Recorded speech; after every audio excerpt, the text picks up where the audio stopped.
राम। मेरी तरफ से सभी बड़ों को दिल से प्रणाम, छोटों को खूब आशीर्वाद। और मेरी उम्र के जो 8-10 होंगे उनको भी दिल से प्रणाम और टाटा बाय बाय भी। और कैसे हैं आप लोग? उम्मीद करते हैं सभी लोग मज़े में होंगे, अच्छे होंगे, स्वस्थ होंगे, खाए पिए मस्त होंगे। ठीक है। और जब फुर्सत निकाल के थोड़ा सा चाची का वीडियो भी देख रहे होंगे, देख रहे हैं ना? सभी लोग देख रहे होंगे, ऐसा मुझे पूरा विश्वास है। रोज़ रोज़ डेली ब्लॉगिंग तो आप लोग देखते ही हैं मेरी। कुछ सनसनी लेके आती हूँ, कुछ आपको अपने घर के दिखाती हूँ। आज मैं ऐसा कुछ नहीं करने वाली। आज मैं आपसे अपनी थोड़ी सी बात करूँगी और आज मैं एक रामायण का छोटा सा प्रसंग सुनाऊँगी, जिसको सुन के आपको बहुत खुशी होगी, ऐसा उम्मीद है मुझे, है ना? तो शुरू करें? चलिए शुरू करते हैं बिना देर किए हुए। एक छोटा सा प्रसंग अभी अभी जो मेरे माइंड में आ रहा है। आप लोगों ने ज़रूर रामायण देखा होगा टीवी पे या मतलब फ़ोन में भी, अब तो बहुत लोग देखते हैं, है ना? या रामायण की किताबें भी पढ़ी होंगी, अपने बड़े बुजुर्गों से किस्से कहानियाँ भी सुने होंगी। हाँ, कि राम जी दशरथ के 4 भाइयों में सबसे बड़े थे। हाँ, दशरथ के 4 पुत्र कौन कौन? राम, लक्ष्मण, भरत, शत्रुघ्न। शत्रुघ्न 4 थे और दशरथ की 3 बीवियाँ थी, 3 रानियाँ थी, जो कि कौशल्या, सुमित्रा और कैकेयी, है ना? और उसके बाद से रामायण की बहुत सी चीज़ें, चूँकि रामायण सुनाने लगूँगी तो बहुत लंबा आ जाएगा भाव भाइयों। मैं बताऊँगी रामायण फिर कभी। उसमें मेन एक टॉपिक आपको बताना है कि जब जा रहे थे राम जी वनवास को, तो वो पार करके नदी उनको जाना था उस पार। शायद जंगल उस पार था, है ना? तो जंगल को में जब जाने के लिए नदी पार करने जा रहे थे, तो नदी के पास जब पहुँचते हैं और देखते हैं कि पार करने के लिए उन्हें एक नाव लेनी पड़ेगी। तो नाव लेने के लिए जब जाते हैं ना केवट के पास, तो कहते हैं कि भाई हमें उस पार जाना है और चलो पहुंचा दो। तो केवट जो है हाथ जोड़ के प्रार्थना करने लगता है कि भगवान मुझे माफ़ कर दीजिए, मैं आपको उस पार नहीं ले जा सकता। श्री राम जी ने सोचा कि ऐसा क्यों भाई, सभी को तो ले जाते हो, मुझे क्यों नहीं ले जा रहे हो? तो उन्होंने कहा कि बहुत ही केवट ने जो है प्यारा सा अपने अबोध बुद्धि से, क्योंकि सामने भगवान थे, लेकिन उसकी बुद्धि में जो आई, उससे सोच के एक शब्द कहा कि भगवान मेरी ये काठ की बनी नैया यदि आप बैठ जाएंगे तो कहीं ऐसा ना कि जिस प्रकार से अहिल्या पत्थर की थी, आपने पैर रखा तो वो एक रानी के रूप में, एक औरत के रूप में, जब आप पत्थर पर पैर रखा तो रानी बन गई अहिल्या, है ना? तो मेरी काठ की जो नाव है, जो मेरी जीने का सहारा है, जो मेरी दाल रोटी का साधन है मेरे परिवार की, उसमें बैठ जाएंगे तो फिर ये भी कोई औरत बन जाएगी। तो एक तो मेरी पहले से रानी है, यानी कि मेरी रानी, मेरी पत्नी, है ना? तो मैं दूसरी एक और रानी अपनी लेके, दूसरी पत्नी लेके क्या करूँगा? हाँ, और मेरा जीने खाने का साधन भी चला जाएगा, है ना? तो भगवान प्लीज़, मैं नहीं चाहता कि मेरी ये काठ की नैया औरत में बदल जाए, है ना? इसलिए मैं आपको ले तो जाऊंगा, लेकिन एक छोटा सा कृपा चाहता हूँ आपसे। भगवान ने कहा कि बोले, क्या कृपा करनी है? क्या कृपा क्या है? आप ऐसे ही बताओ ना, मैं आपकी हर बात मानूंगा। तो केवट ने कहा कि भगवान मैं चाहता हूँ कि आपके चरण धो दूँ।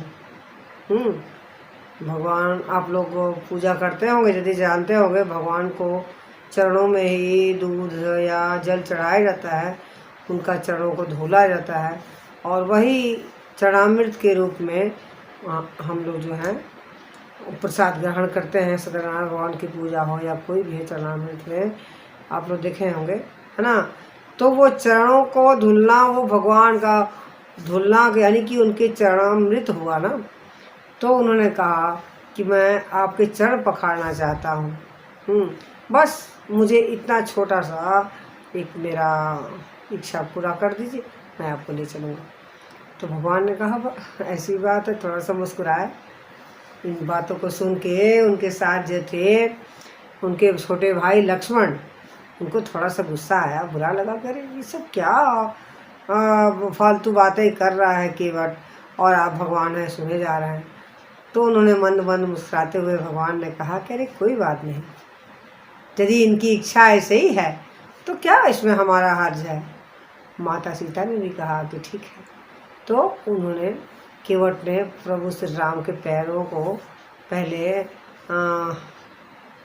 पानी से धुला और उसके बाद से नाव में बैठा के उस पार करा। जब उस पार उतर जाते हैं उसके बाद से क्या होता है कि अब भगवान ने सोचा कि भाई नाविक बेचारा इतना केवट मेहनत करके हमको इस पार से उस पार ले आया, बदले में इसको अपना मेहनताना तो मिलना चाहिए ना। तो उन्होंने अपने हाथ में देखा कुछ नहीं था, सीता मैया से कहा कि सीता आपके पास कुछ है तो दे दीजिए इनके। तो सीता मैया का पास एक मुद्रिका थी, अंगूठी है ना।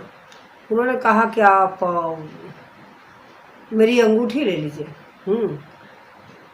छोटी सी अंगूठी जो उनके पास पड़ी थी श्री राम की दी हुई, वही दिखाते हुए कहें कि आप इसको रखिए, फिलहाल तो यही मेरे पास है।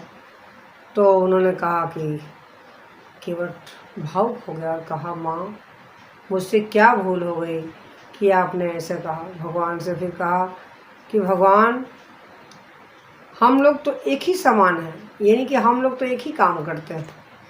जैसे कि कोई लुहार है, एक लकड़ी वाले से यदि काम करता है तो दूसरे लकड़ी वाले से पैसा नहीं लेता। एक हलवाई है तो जिस दूसरे हलवाई से मिले तो उसकी मिठाई खाने के लिए वो उससे पैसा नहीं मांगेगा, एक मिठाई तो खा रहा है। ऐसे कई एग्जाम्पल हैं कि जो हम काम करते हैं, यदि सेम काम दूसरा कोई करता है तो उससे आदमी एक दूसरे की हेल्प कर देता है। कोई रिक्शा वाला है, एक रिक्शा वाले परिवार को यदि कोई कहे कि भाई आज मेरी पत्नी बीमार है या कुछ है, तो वो लेता ही रहता, दूसरा रिक्शा वाला पूरी उम्मीद है पैसा नहीं लेगा। आज के युग में भी ऐसा करते हैं लोग। इसी तरह यदि हम किसी से हेल्प करते हैं तो अगला भी मेरी हेल्प करता है, तो बदले में पैसा कहाँ लेता देता है ना। तो यही बात याद दिलाई केवट ने श्री राम जी को। उसने कहा कि भगवान जैसे मैं हूँ वैसे ही आप हैं, तो हम दोनों तो बराबर हैं, तो इसमें पैसे का लेन देन कैसे हो सकता है। मैं आपसे कुछ भी कैसे ले सकता हूँ, जो माता से दिला रहे हैं आप मुद्रिका।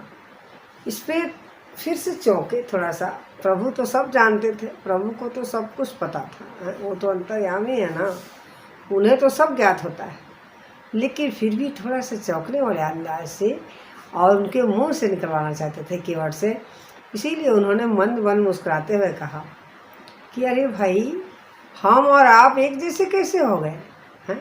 क्या मैं भी नाव चलाता हूँ?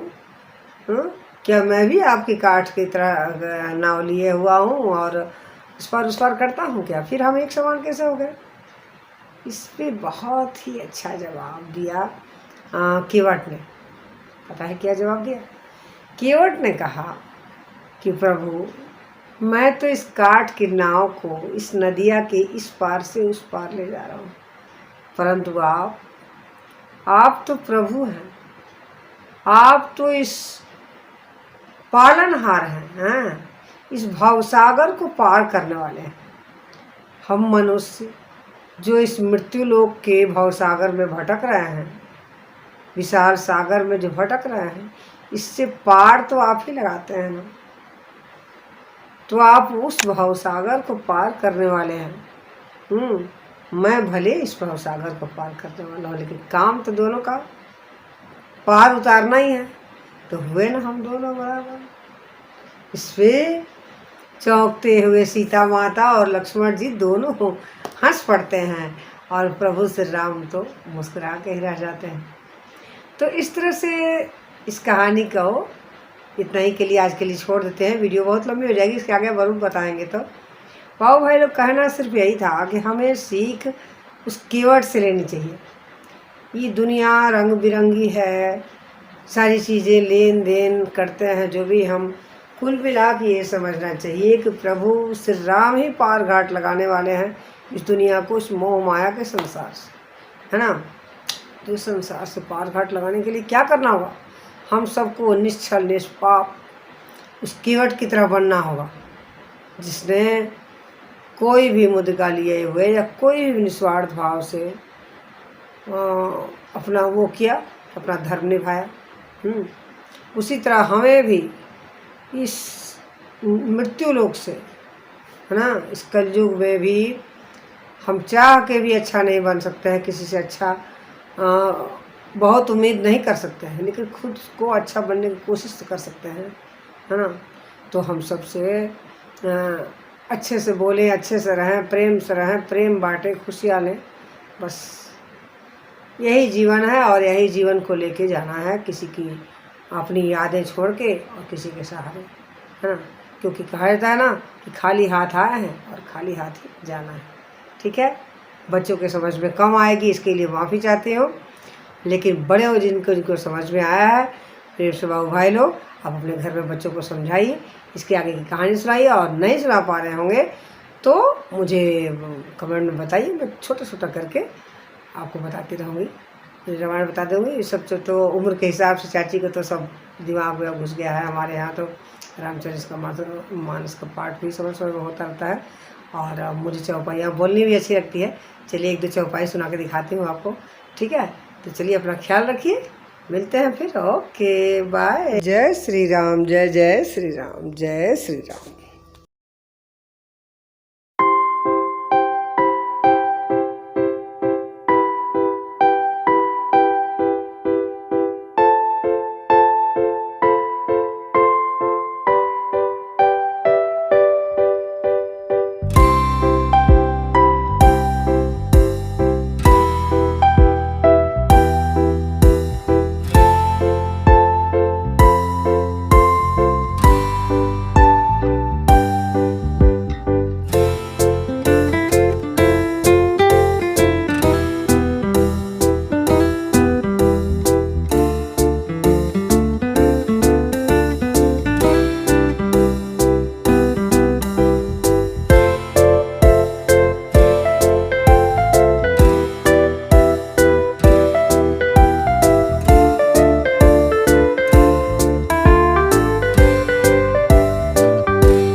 छुअत शिला भई नारी सुहाई, पाहन तेन काठ कठिनाई।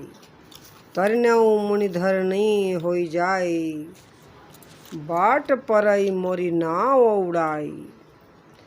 इसका मतलब वही जो आपको समझाई हूँ, जिस प्रकार से आपने पत्थर को छू के नारी बना दिया, उसी प्रकार से क्या पता मेरी नाव को छू जाए तो आप इसको भी नारी में परिवर्तित कर दें। तो इसीलिए मैं चाहता हूँ कि प्रभु पहले आपके पाँव को धुल लूँ, फिर आपको नाव में बैठाऊँ। पीछे कहानी सब सुन लिए ना। चलिए अब आज के लिए इतना ही, ख्याल रखिए अपना, ओके बाय, शुभ रात्रि।